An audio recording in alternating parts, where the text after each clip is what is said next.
What is up, guys? My name is James, and welcome to Just the Stuff, episode 6, I believe. I think it is episode 6. But yeah, how are you guys doing today? My name is James, and on this podcast, we talk about Lego, we talk about movies, we talk about Star Wars, and a whole bunch of other stuff. And so, yes, it has been a little bit since the last episode, and I'm very sorry about that. Uh, I I did not intend for this to happen. I didn't intend for it to be such a long break. But to be honest, guys, I just kept putting it off, and I don't obviously feel good about it, but I kept putting it off and saying, I'll just do it next week, or I'll do it tomorrow, or something. And then that became a month. So yes, a lot has happened. Like when I was really writing the show notes for this episode, I was thinking back, this this has happened, and I was like, oh my word, I didn't even talk about the end of the Clone Wars, because the Clone Wars, I think, had 2 episodes left, 1 or 2 episodes left, so, yeah, I think it was 2 episodes left, so we're going to talk about those 2 episodes. We've got lots of different stuff. We've got some sad news about Battlefront 2, which I know happened a month ago, but I'm going to talk about it today. We've got a fair amount of movie reviews, some TV show reviews, actually, as well as some other things. So let's go ahead and jump right into it with some sad news for Battlefront 2. So Battlefront 2 sadly got its last update for the game just about a month ago. And it was actually a really good update. I think it was a sad one, obviously, because it was the last one. But I mean, we got Scarif, we got a bunch of hero skins. We got Capital Supremacy, or just Supremacy. We got it in the original trilogy, which I actually really like it in the original trilogy. And what else did we get? We got the Shore Troopers, as you can see on screen there. We got a lot of good bug fixes. I think that's about it. So yeah, main thing was Scarif, which Scarif is beautiful, and it is definitely inspired by the Battlefront 2015 map. It is not a copy and paste, which is amazing.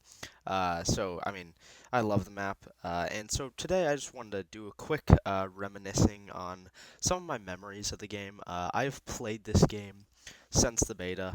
So basically, I'm just going to go through kind of like start. So I still remember that amazing day in June of 2017. Sorry, 2017. EA Play. So EA Play basically is happening, and we are gonna get Battlefront 2, and they're gonna play on the Theed map, which I was so excited for. The first map is still one of my favorite maps.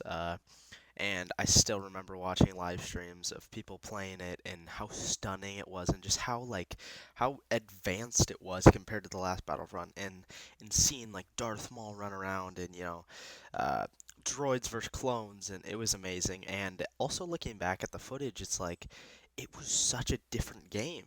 Obviously it was the same game, but like the way it looked, like, it's just so much different than it does now. But it was still mind-bogglingly amazing back then.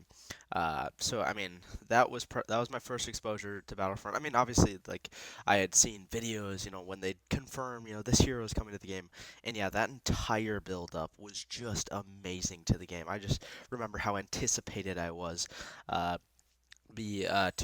play the beta, and so I pre-ordered the Elite Trooper Deluxe Edition, which got you 2 extra skins and unlocked you a couple weapons and stuff at the start of the game. So I decided to go with the most expensive one.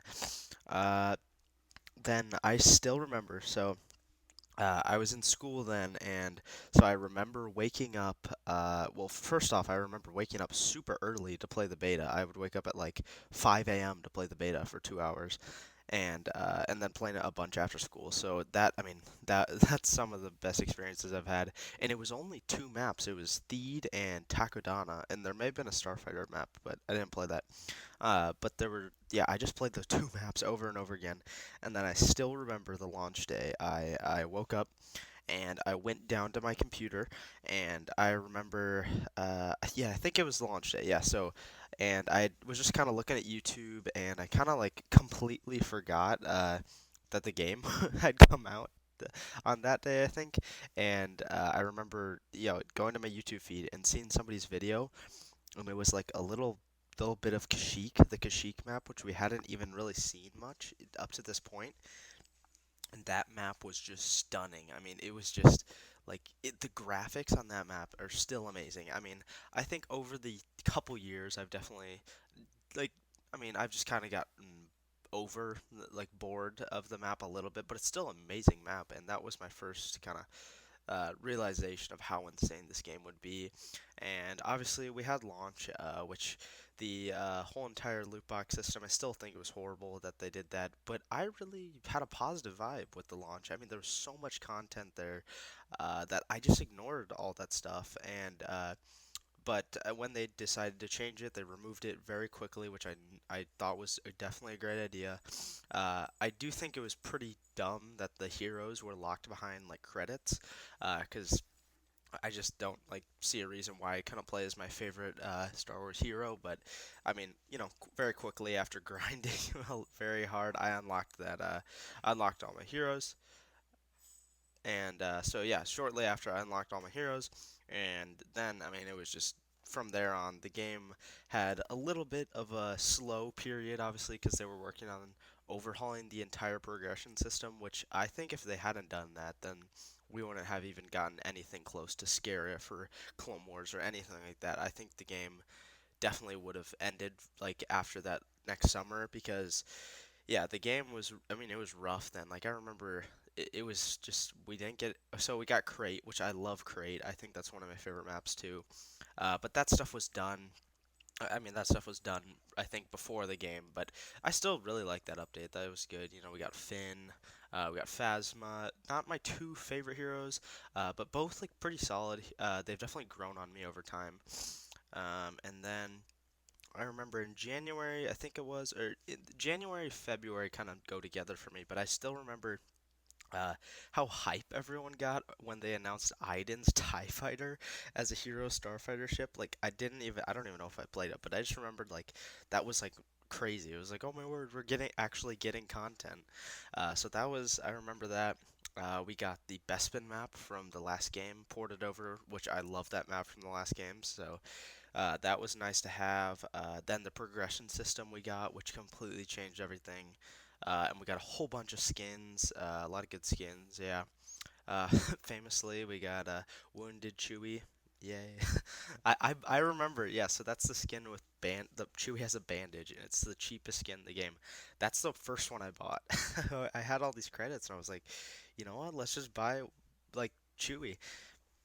And I bought the one of the Lando ones, I think. And then I remember in that summer, I decided I would, or no, what am I talking about? They released a solo season, which yes was disappointing because we didn't get really any heroes or anything, but we got a whole bunch of skins, which those skins are amazing. Uh, Besides the voice actor for Lando Calrissian, he's not the best. That's all I'm gonna say about that. The skins look cool though. And then what else happened? Oh yeah, we got the Kessel. We got Kessel as a map. That was pretty insane. I like that map. We got Extraction, which I loved from the last game, so glad they brought it back. But it was just disappointing that they never did anything with that mode. It literally only had two maps over the span of the game, so that's a bit of a bummer. But let's see what else. So yeah, oh yeah, the big day. I remember June. Sometime in June, whenever EA Play is, we had heard that maybe Battlefront would be there. Maybe they'd announce something small. And I'm gonna be honest, I don't think I was able to watch it. I think it was in the car or something when it actually happened. So I remember kind of having it on my phone and I was watching it. And, Dennis Branville came up and then he just starts dropping all these Clone Wars things and I just flipped out. I mean, I just was so excited. We got Obi-Wan, Anakin, Grievous, Dooku, Geonosis, Conquest, or what would become Supremacy. Uh, and that was kind of a bright future for Battlefront. And so over the next couple months, we got some clone skins. Then we got Grievous, who was super buggy at the beginning, but still really fun. Like even if he was buggy, it was so crazy how well they made him. Uh, then we got Obi-Wan and Geonosis, which some people don't like Geonosis. I love that map. That map's great. Obi-Wan, I think he's good. He's not the strongest hero. He's definitely more defensive, but he's pretty good. Oh yeah, then we got Anakin and Dooku. Which, dude, I gotta admit, like, Dooku, Dooku is decent, but like Anakin was just so overpowered. I just remember, I think I got like a 18-man multi-kill one time, maybe in Galactic Assault, so I pretty much wiped out the entire map. Like, he was just OP, with those four abilities, because pretty much it would take like 2 seconds for your middle ability to charge up, and then you killed the entire lobby. But I think he's at a balanced state right now, which is good. Um, but yeah, so then what else happened? So we got them. Oh yeah, this was probably one of the most hype days, I would say, is when we got Conquest, or why do I keep saying Conquest? We got Supremacy, and we got the ARC Trooper, and we got the Commando Droid. Those were so unexpected. There had been some like kind of leaks that maybe we'd be getting them or teases, but we didn't really know we were getting them until the day they announced them, which was awesome. Those guys are still some of my favorite reinforcements. And so yeah, we got those. I still remember just grinding that game mode, even with one map. It was a lot of fun. I mean, going up in the ship, and it was a long game mode, but it was very fun. Really immersed you in Star Wars. Then over the next couple months, we got the respective maps for the Clone Wars. I'd say my favorite Clone Wars Supremacy map is probably Theed, followed by Felucia. Actually, it's Felucia and Theed are kind of tied, but we'll get on to Felucia in a minute. Uh, but yeah, so then we got Felucia, we got the clone. Oh, yeah, wait. Over the summer, we got the Droidica and the TX-130 tank. Both love both of those. I think it's just insane how they were able to build a Droidica. I don't think it's the strongest reinforcement, but it's definitely one of the most fun to play as, just to run around and whatnot. And let's see what else. Then in August, I think it was, we got the amazing reinforcement of the Clone Commando. I'm gonna say he's my favorite reinforcement, just because he's like so tanky, and it's just so much fun to like be a Clone Commando. And so yeah, those were a lot of fun. We got Felucia, which I wish we could have gotten it for Galactic Assault, but that's it's okay. It's still an amazing map. I mean, a planet that you kind of, I mean, you think, yeah, it's Felucia, it's cool. It hasn't really appeared much. I mean, it appeared in the Clone Wars a little bit, obviously a little bit in Episode 3, but they just did something insane with that map, and it just looks amazing. Uh, and oh, we got co-op, the co-op mode, which is a lot of fun if you just want to kick back and just like mess around and whatnot. It's obviously like against bots, but like it's a lot of fun just to mess around in that game mode. Um, and that brought us into December, which is the Rise of Skywalker update. I still love that update. That was really when I thought the game would keep going for a while. I really thought it would have at least a year of support, because the Celebration Edition sold super well, and so I thought we would at least get some more support than we did, but that was still a lot of fun. BB-8 and BB-9E, like when I heard they were making them, I was like, I don't know how I feel about that, but they are a lot of fun. I think BB-9E is not very powerful, but BB-8's actually a pretty strong hero. And then we got Ajon Kloss, which is a really fun map. We got Supremacy the uh, for the sequel trilogy.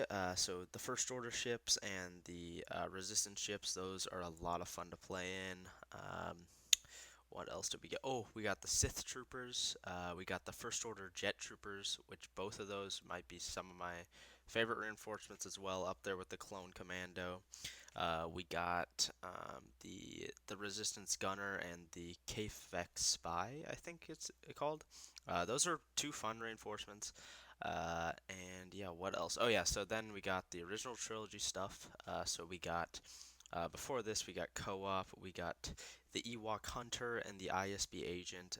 The ISB Agent, I just don't like that thing. I'm sorry. But the Ewok Hunter's a lot of fun. So yeah, that's pretty much all. I just went over the pretty much entire like lifespan of the game, but yeah, I mean, I think if I were to want like what things I would have wanted in the game, I think Ahsoka is definitely up there, and I think Coruscant is definitely up there.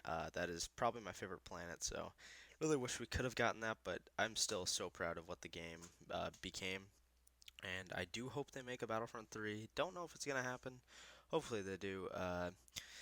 But yeah, so yeah, favorite mode has to be Galactic Assault. But yeah, also one thing I want to talk about on this Battlefront 2, probably one of my fondest memories, is over the like past couple months. Me and Eggy Egghead, you guys might know him, Grant. We competed in the Battlefront World Cup. So it was a tournament that Sammy Boy ran with Battlefront Duels, and it was basically a 2v2 tournament. So in Hero Showdown, so that was so much fun. We only won a couple rounds, obviously, because we're not like pro players, but I'd say we're definitely like better than the average player. And I definitely would have liked to see a competitive scene for Battlefront, because I mean, yeah, I think the hero modes, like me and Grant, like we did pretty good. We obviously could have done better, but I think if there was a Galactic Assault tournament, I think I would definitely be at least decent at that. So that's definitely a bummer that we didn't get that. But yeah, so we're gonna go ahead and move on to our next topic, which is actually another Star Wars video game, Star Wars Squadrons. So by the time you are watching this, most likely the game will probably have already been revealed. But basically, this was rumored for a long time as this Project Maverick or something like that. And then it was announced that is a starfighter mode. This is the rumor part. So it's a starfighter kind of game, and so it's gonna have single player elements. Focus on multiplayer though. So some single player, but a lot of multiplayer. Um, it will be set obviously in this era, the Galactic Civil War. It will come out this fall, which is exciting, and it'll be a bit of a smaller game than obviously like Battlefront 2 or anything. So this game, obviously, we'll have to see what the trailer looks like on Monday. On the time I'm filming this, it's Saturday, so sadly, y'all probably will already know what it's like.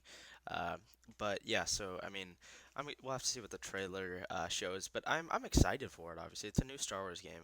I'm not over I'm just not super overjoyed for it, just because I don't love the starfighter combat. But I think it's definitely gonna be a fun game.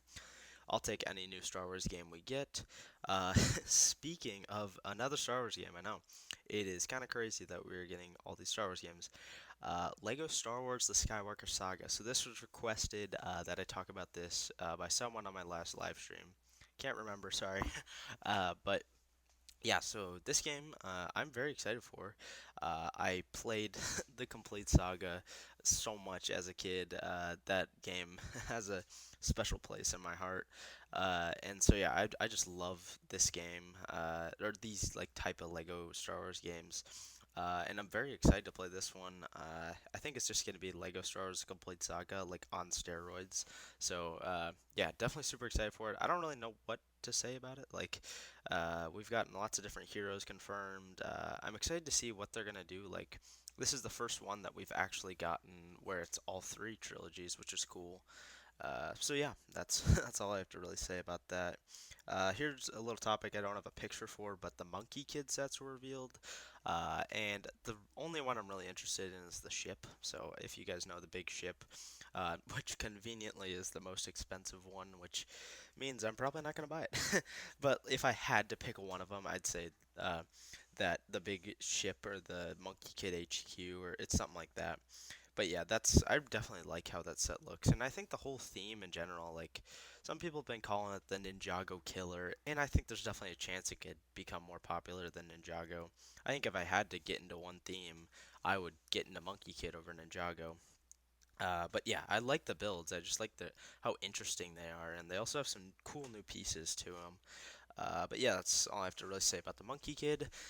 Moving on to some more cool sets here. We have the Haunted House. So this one was actually revealed, I think, like pretty shortly after I posted our last podcast. So it's a bit of an old one, but so yeah, this is the next creator expert kind of set. And so I really like this set personally. I can't remember the price. I think it's like 250 or something, so I definitely won't be buying it. It's got like over 3,000 pieces though, which is kind of cool. And it has like a little drop feature, so it's like a carnival ride. But yeah, I think it's really cool. I need to be able to like see it in person. Uh, so yeah, I like it though. Moving on to some more sets, we have the Avengers sets. So this first one is the one I'm most interested in. It is the Avengers Tower. So I am always sad that I missed out on the Avengers Age of Ultron Avengers Tower. So I think there's a chance I might get this one if it's on like some sort of clearance. But it comes with tons of minifigures, like three different Iron Mans, a Black Widow, some AIM agents, and Red Skull. And it basically adds like a couple more floors than the last Avengers Tower, I think. So it definitely looks cool. I also just love how they build the Avengers A. It looks really good. That's just kind of random, but it does. So yeah, that's all I really have to say about that set. I like it a lot. The other one that I'm kind of interested in is the Helicarrier. I don't think I'm gonna buy it, but I might get a couple minifigs from it because Captain Marvel specifically. Yeah, if you guys see it right above where the set number is, you see her right there with her helmet mold. That helmet kind of mold is insane with her hair popping out from like the Captain Marvel movie. I really like that. Overall, the set's cool. I don't think it's the best. I don't think I'm the target like audience for it, but I think it looks cool. Yeah, I definitely would maybe consider buying it. Definitely gonna try to get some of the minifigures from it though. Moving on to something you guys are probably more interested in is a couple Star Wars sets that got revealed. Actually, a whole new theme. They are called Brick Sketches. So along with these two, there are also a Joker one and a Batman one. So the Batman one doesn't look very good. The Joker one looks pretty good. These are the two Star Wars ones that we know we are getting. The Stormtrooper, I think, looks decent. I don't think it looks amazing. I think everything up until like the bottom, like where his like kind of chin is, I don't think the chin looks very good, but maybe it looks better in person. I think the BB-8 actually looks pretty solid. And yeah, these sets are interesting because when they got revealed, they didn't come with a price, so I thought they were gonna be $10. So I was like, yeah, I'll probably snag them, just like brickheads, pick them up, whatnot. They're $20, so I will not be buying these at full price. I think it's definitely a ripoff. I don't understand why Lego would price these at $20 when there will be brickheads that are $10 right to the left, and I would definitely go for the brickheads. So not a big fan of those, but some other Star Wars sets that sort of have gotten revealed. I'm not going to post any pictures here, but you can find them places. Basically, the entire Summer Wave got revealed. So we have the AAT, which is a Clone Wars variant of the AAT, and I was excited for the set. I thought it'd just maybe come with like a clone and some droids, but it came with some things a lot better than that. So not only did we get some droids, we got a really good clone. We got the Ahsoka 332nd clone, which I love that figure so much. And yeah, obviously with the Ahsoka painted helmet on, which looks amazing. Then we actually got Ahsoka Tano herself from the new season of the Clone Wars, which her head mold they use Shaq T's, so I don't think it looks perfect, but it definitely looks really good, I think. So I would definitely be buying at least one of those on day one, maybe even two. We'll have to see. What else? What other sets did we get? Oh yeah, we got the what is it called? The Night Buzzard. So the Knights of Ren ship. I really like that thing. I was a little worried of how like cheap it was. I was worried that the build wouldn't be very good, but the build's very good. And one other set, probably the least favorite set, is General Grievous Starfighter. So basically, the set is the exact same as the last one, and it is $80. So that's really dumb. I think that's one of Lego's worst pricing, like most overpriced things I've ever seen. Not even in recent years, just ever seen in general. I don't. It's when you look at it, it's not $80, and I would kind of understand it maybe if it had a Phase 2 Commander Cody, but it just came with some random airborne trooper. So yeah, definitely a bummer that it's actually not like like it's definitely not Commander Cody, and it is not worth $80, and I think almost everyone can agree on that. Then we have what other sets? Oh yeah, we have an actual Galaxy's Edge set, so it's like a resistance transport. Pretty cool. We don't know the price on it at the moment, I don't think so. That is interesting, but I think it's just cool that we're getting a Galaxy's Edge set, and I really like the minifigures from it. It's like Vi Marati, which is the person who's actually like at Galaxy's Edge, so that's pretty cool. Uh, and we're also getting the Final Duel re-release, sort of. So you guys might remember a couple years back we got that set, basically Emperor's Throne Room, where Darth Vader and Luke fight in Return of the Jedi. So we are getting that set kind of re-released, but also kind of just with some improvements. So it's definitely weird that we are getting that set, but I think it's kind of exciting. It's definitely cool. I might consider buying it. We'll have to see. But let's see. Moving on to, I think our last set, which actually got officially revealed, is the AAT or AT-AT. This and the 501st Battle Pack are the only ones we have officially. So I like the AT or AA. Wait, sorry, AT-AT. Sorry, I'm talking a little too fast there.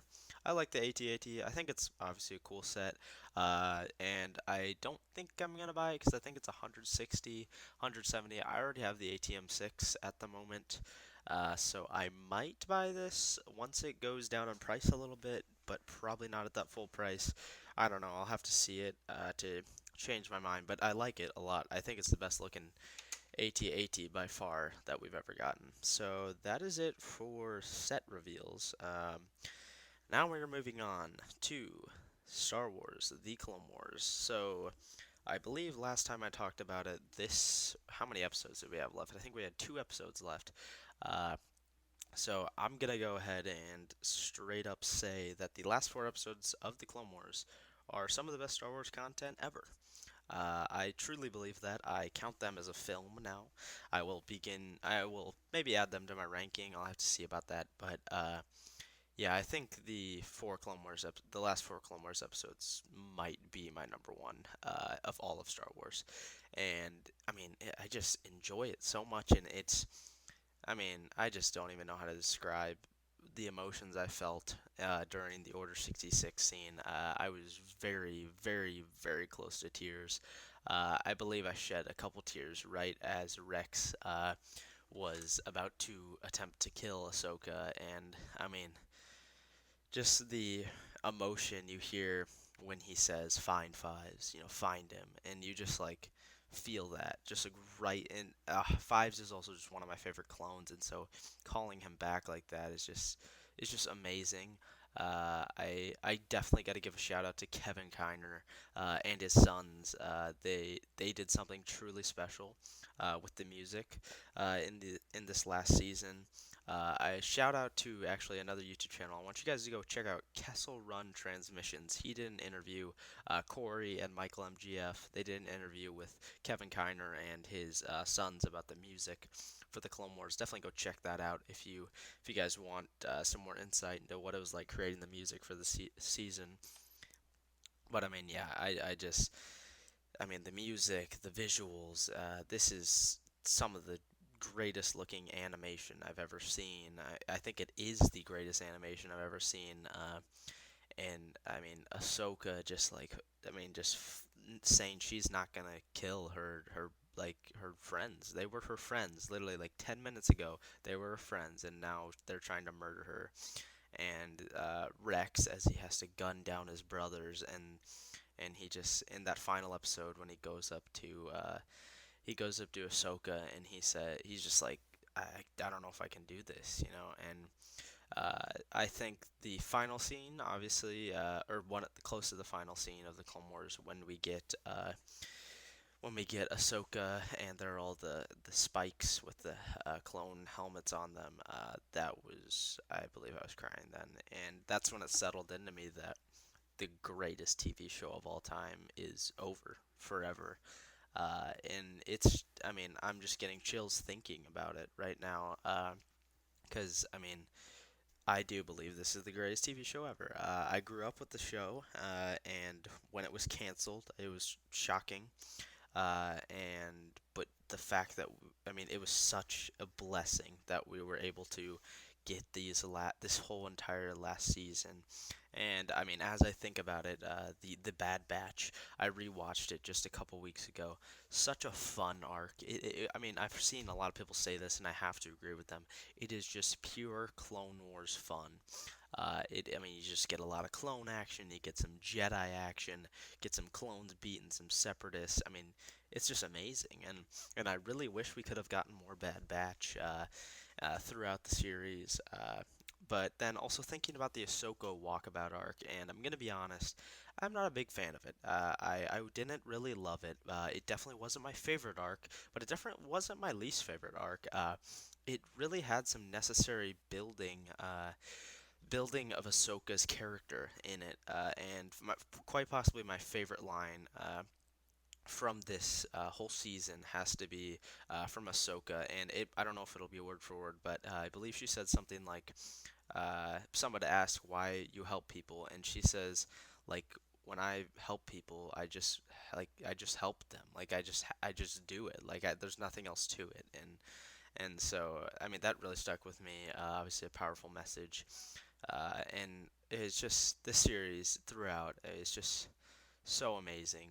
There are definitely not some episodes that aren't the best, but overall, it is just amazing. I mean, huge shout outs just to everybody, just Dave Filoni, George Lucas. This is the last Star Wars, uh, at least for a while, that George Lucas has his fingerprints all over. Dave Filoni, I mean, that guy, he's just such a visionary. Ashley Eckstein, Ahsoka Tano, just transformed the simple character into something. I mean, one of my favorite Star Wars characters ever. Uh, Sam Witwer's Darth Maul. Oh my word! I mean, Darth Maul. I mean, in the Phantom Menace, he was such a cool character, and then he just got killed off. But then he just brought so much to this character, and I mean, Darth Maul, one of my favorite Star Wars villains. Matt Lanter as Anakin Skywalker. He obviously was inspired by Hayden Christensen, but he made his own character out of it. And I mean, it feels 100% Anakin, but 100% his own thing. And same with James Arnold Taylor as Obi-Wan Kenobi. Just amazing, amazing, amazing work. I mean, he just became Obi-Wan. And Bradley D. Baker giving these simple clones that all have the same face, that should not be different. Shouldn't they should all be the same? And in episode 3 we really see that they're all the same. But he brought so much life and character to these like characters, you know. And I mean, Captain Rex, one of my favorite characters of all time. Not even just in Star Wars, of all time. I mean, I mean, it's not even funny. I mean, he did all the voices for the Bad Batch, yet they feel so different than the clones, but they're also like so similar to the clones. I just this series, it's perfect. I mean, it's not perfect, obviously. Nothing is perfect, but it is as close to perfect Star Wars as we're gonna get.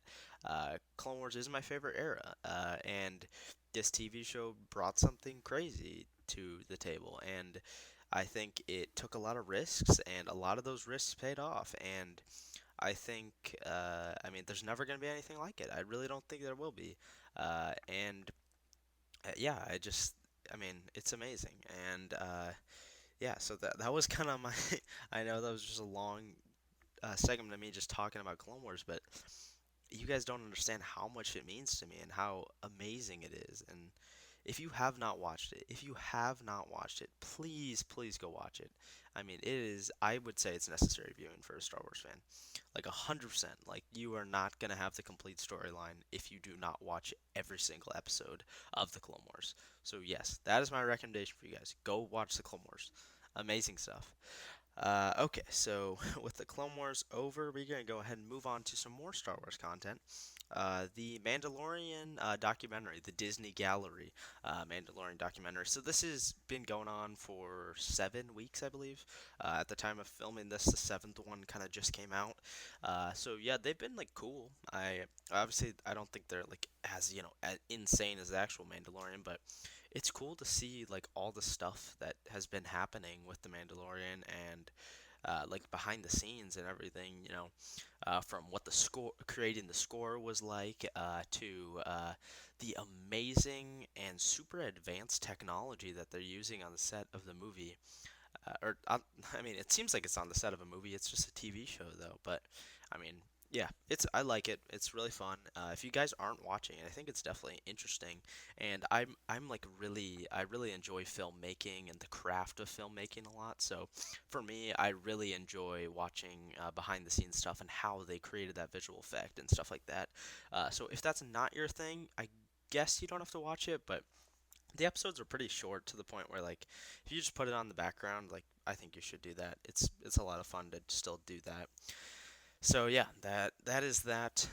Moving on to something pretty insane, guys. The Snyder Cut is happening. So I mean, this was insane.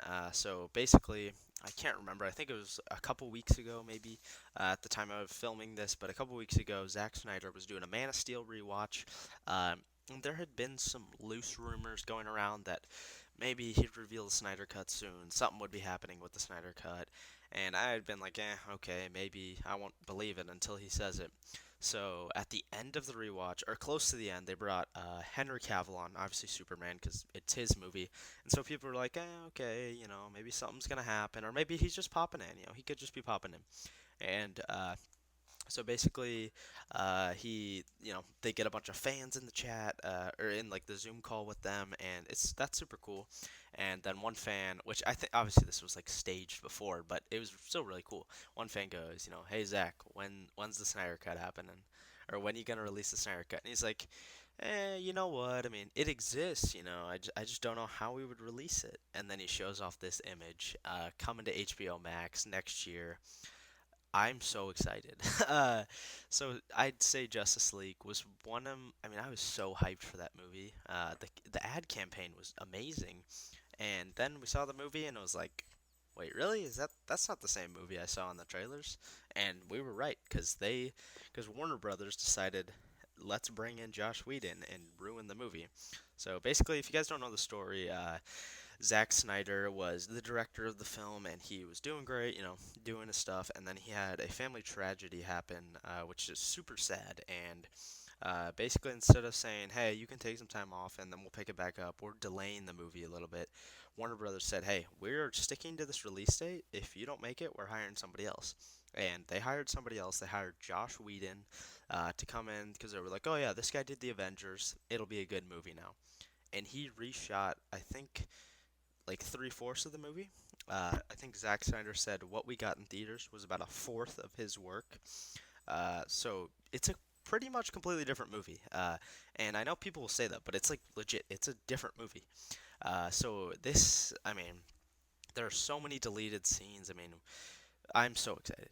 I mean, I wouldn't even classify them as deleted scenes. It's like deleted entire plot lines. Like, yeah, I am hyped out of my mind. I mean, it's coming next year, so there are rumors that it's either gonna be like a six-part or what am I, documentary, six-part like series, episodic series, or just a 4-hour long movie. So I am hoping for the 4-hour long movie, because I think that'd just be more fun. But I think they're probably gonna do the six-part episode because they want to keep their viewers on. But I don't know. I'm just so excited for it. Whatever way they release it, I'll be there. I'm watching it. And yeah, so that is something I didn't expect, but it happened. Also, something that just kind of broke last night is that Tenet got delayed another 2 weeks to July 31st. And sadly, Wonder Woman got delayed to October 2nd. So the reason why they delayed Wonder Woman is because then Tenet and Wonder Woman would be 2 weeks away from each other, and they're both Warner Brothers films, so you can't do that. But still, a big bummer. I didn't expect them to delay Wonder Woman again. I expected maybe a slight push for Tenet, but not a massive one like what happened. But like a massive one for Wonder Woman, I mean. But yeah, so that's a little something interesting. Obviously, not the end of the world. We'll survive. Let's go ahead and move on to some movies here. So, starting off with our first movie review. This one I actually watched, I think, the day. uh, the day after recorded the last episode, but basically The Banker. So you guys probably haven't heard of this movie. Being honest, you probably haven't. This one came out on Apple TV Plus. So Apple TV Plus, one of the most like one of the I'd say one of the worst streaming services, but I mean, it's got some good stuff. So The Banker, it has Nicholas Hoult, Anthony Mackie, Nia Long, Samuel L. Jackson in there. Anthony Mackie is our lead. He is like an investor who moves to LA, and it is about his story of how he kind of uses Nicholas Holt's character to kind of like they him and Samuel L. Jackson, Nicholas Hoult all create this massive real estate empire in LA, and it's a pretty good movie. I don't think it's obviously I don't think it's the best movie. I think my only complaint with it is like it doesn't do anything innovating, it doesn't kind of break the fourth wall, if that makes sense. And obviously, every movie doesn't have to do that, and that's why this movie's good. But I think if it wanted to get to that great tier, it needed to do something more and more special with the cinematography, or special with the with how the plots and whatnot. But it's inspired by a true story, which is cool, and I definitely think it was good. I definitely recommend it. In If you have Apple TV Plus, I'd say go get it.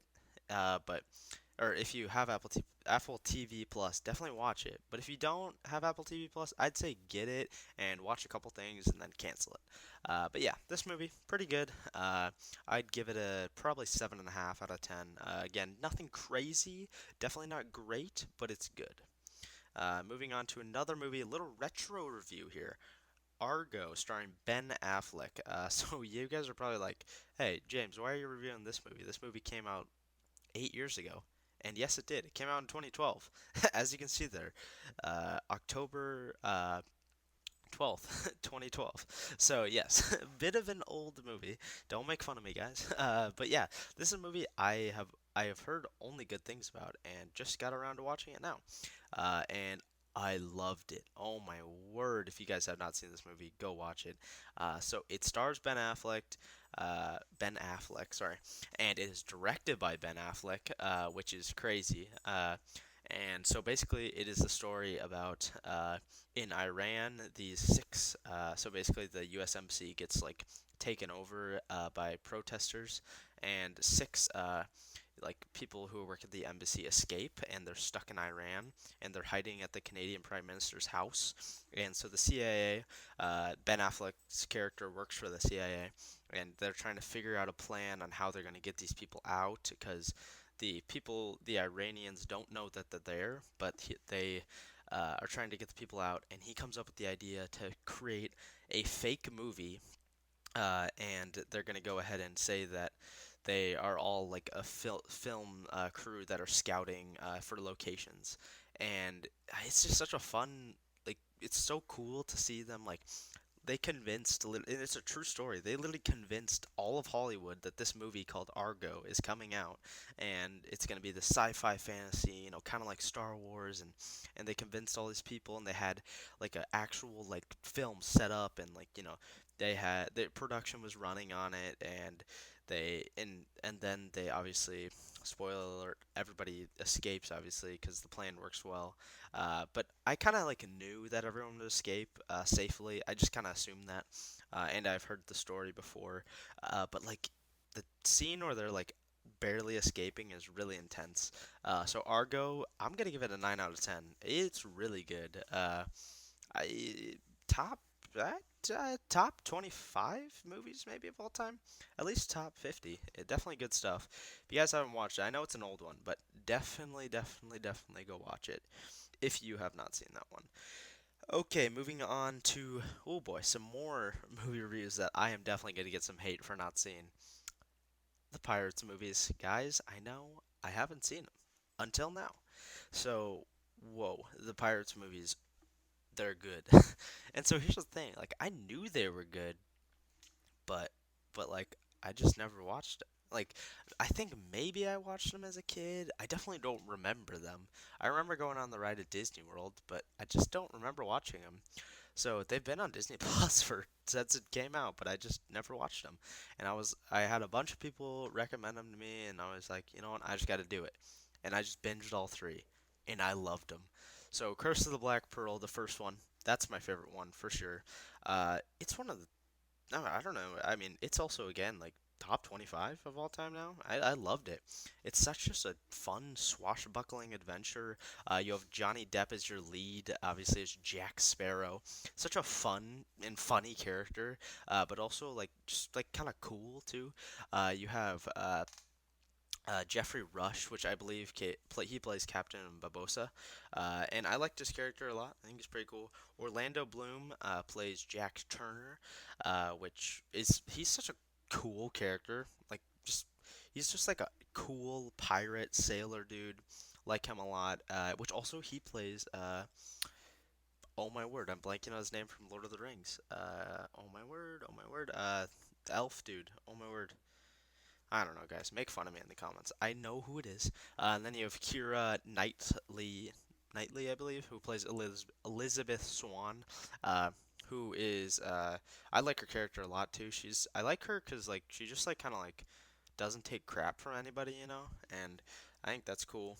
And yeah, so the first one, 9 out of 10. It's so good. And I think part of the reason why the first one is better for me than the next two is I like how grounded the first one was. It had, opposite elements of like the kind of, the Kraken and like Davy Jones. But I kind of liked the first one because it was just kind of a pirates movie.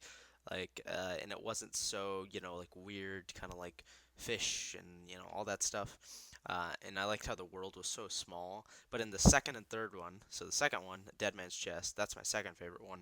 Uh, the mythology, if you want to say, is expanded, and we get again another fun adventure with Johnny Depp and the rest of the cast. And yeah, again, loved it a lot. So yeah, I like Davy Jones' character. I was a little confused with all the plot lines. I may have not been paying attention super closely, but I was a little confused with some of the plot lines, like with the whole uh, West India trade or East India Trading Company. I was a little confused with like their alliances with Davy Jones, but I kind of understood it in the third one. But yeah, I really like this one a lot. So this one probably 8.5 out of 10. Third one definitely the worst one, and it's not like the worst one. It's not the worst thing ever. I just think it hurts it because it's way too long. It really is. I think it's a 3 hour, maybe like 2:49. It's close to 3 hours. I know that. And some 3 hour movies work, like for example, Avengers Endgame. That works. But this, it's just. I mean, you start off, and I was so confused because I think it has a pretty big time jump, and I'm like, wait, why are they in like Taiwan, like or Taiwan? I was like, huh? Like, why are we here? And then they go back, and it's just a little confusing. I think Babossa's character coming back was cool. I like that. The whole like Jack Sparrow in Davy Jones' locker was like just weird. Like with the multiple like Jack Sparrows, that was like his illusion in his mind. Like that stuff was weird, and I think that just was too like played out. Like I think it was too long, and I think it should have just been a short, quick uh, scene. But I mean, obviously, I think it's still fun. I think it's definitely still a good movie. So this one's probably gonna be knocked back for me for like a 7.5. I also do have to admit that final battle is a lot of fun. And very interesting how um, William Turner has to like now be the captain of the what is it called, the Flying Dutchman forever, which is kind of crazy. So I do have the last two to watch. With I've heard the fourth one is pretty horrible, and the fifth one is not very good, but it's decent. So the fourth one I'm in, kind of watching it right now. It's decent. It's not the best, but yeah, I'm kind of like halfway through it. It's okay. It's just definitely worse than the other ones. And I mean, I was inspired by to watch these because a report came out that Karen Gillan would be playing, or she'd be starring in the new rebooted Pirates franchise, which is cool. So I wanted to watch all of them before they reboot it. So just decided to watch them now again. really like it a lot. So moving into a couple of TV show reviews. We don't do these too often here, but we're gonna go ahead and do one right here. It is, where's the picture? Okay, here we go. Defending Jacob. I'd say probably maybe most of you have seen at least an ad or two for this series. Uh, but this is a good show. This is a good show, guys. It's again on Apple TV Plus. This is one of their best things I think they have. It's an eight-part series, basically. Also, full spoilers. Watch out, guys. I'm gonna try not to spoil it too much, but I probably will. So just skip ahead a little bit if you don't want spoilers. But so basically, it talks about the kid played by Jada Martell, which by the way, he did a great job. He is accused of a murder in their town, and the Chris Evans character is the dad, and Michelle Dockery is the mom, and so it is about their struggle of him being accused, and then it's also about the case to try to find actually who did the murder. And I think episodes 1 through 7 are all really good and really intense. I think the last episode is where things just got a little weird and felt a little like stuff didn't really seem like it needed to be there. But I mean, it wasn't bad. But yeah, I think it's hard to describe it, but you guys just got to go watch this to actually experience it. I think one problem I had with it is it wasn't a binge show. Like it wasn't bingeable. Well, okay, so it was like a bingeable show. Like I wanted to binge it, but I couldn't because they released the first three episodes all at once the first week, and I caught on to it after the fourth episode came out. So I had four episodes to binge in a row, and that was one of the shows that I don't do that a lot, but I binged all four right one another like 4 hours, and I think the show would have been better if it just released in 8 hours, like straight one after another like Netflix does. So that was one of my problems with the actual show, but that's a really small problem because it doesn't even have to relate with the show. Like if you watch it now, they're all out, so you won't have to worry about not being able to binge it. But yeah, really good show. 8.5, maybe 9 out of 10.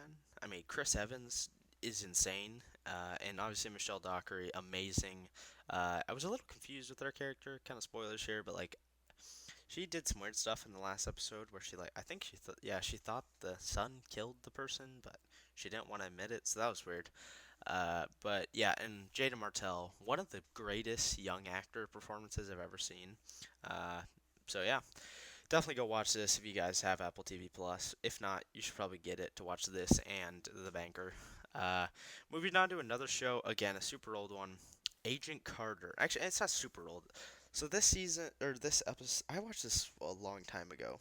Well, not I watched this like a month ago, to be honest, and I just kind of forgot I watched it until I was writing the show notes. But this is also the only poster I could find for the entire series, which is kind of sad. But there you go. There's the poster with Agent Carter herself. So this show, it's not very good. I'm sorry. It's okay. There are definitely some highlights to it, and it's on Disney Plus. It's only 2 seasons because it got canceled after that. But if you guys want to go watch it, I think you should. Like if you like the Marvel Cinematic Universe and you like Agents of Shield, you should watch this.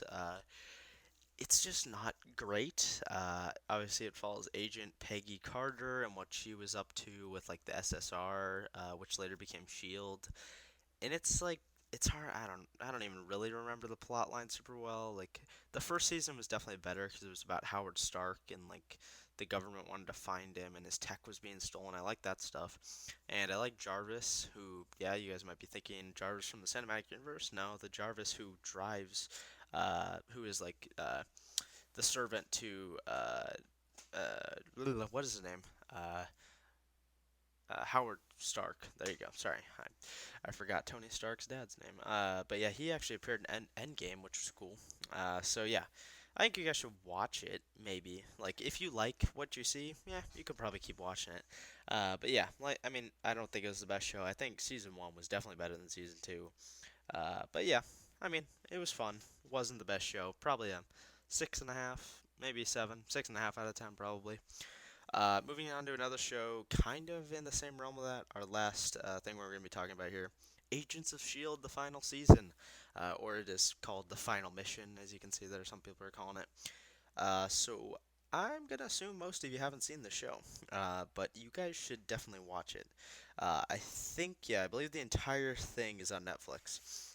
If you guys want to watch it. So we're only 3 episodes in, I believe, and yeah, I really like what we're seeing. It basically goes back in time. It's like time travel kind of thing, and it's really cool just to see the agents in like the 40s and whatnot. And they went back into like the 50s, and seeing Agent Souza from Agent Carter was really cool. I hope we do see Peggy Carter. But yeah, I mean, I really like this last season, what they're doing so far. Hopefully they keep this up. And it is really sad that this is the last season because I do really like this show. And it's definitely one of the better shows on TV nowadays. So yeah, I like it.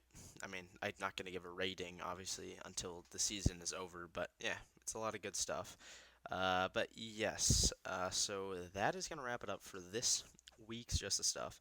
I have one little thing here at the back end, and I know y'all probably have been thinking about this just as much as I have. What is up with Vader's Castle? James, you announced this thing like 3 months ago. Where is it? And yeah, I apologize, guys. I just haven't made a video about it. I am literally looking at it right now, and there's a lot of work done. Like we have, here we go. It's like little tidbit for you guys. We almost have 4 base plates done at the mock. I mean, yeah, sort of. It's complicated, but yeah, we have a lot done. A lot more than you guys probably expect. And so yeah, I need to make a video soon. I've had some things that are complicating with my technology, so I've actually had a good reason why I haven't been able to film. But yeah, so I mean, definitely, like it's coming, guys. Trust me. Like, don't think the mock is canceled. It's coming. We're just gonna have to wait a little bit, but it'll happen.